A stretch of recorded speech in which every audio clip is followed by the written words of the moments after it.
Electromobility Poland has been awarded a 288-acre site in the Jaworznicki economic area to build a factory for the Polish electric car brand Izera.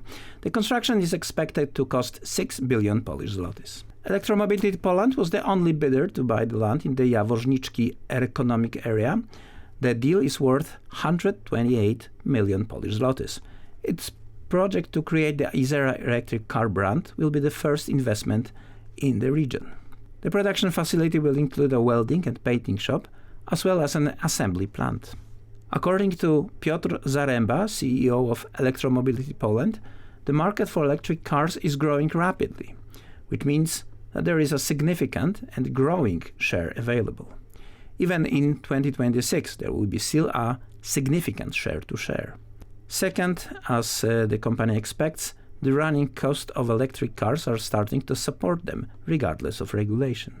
Looking at the total cost of owning a car, electric cars are already proving to be more financially advantageous than traditional combustion engines, Zaremba said. The company aims to build a factory capable of producing 100,000 cars a year. This capacity is optimal in terms of cost effectiveness.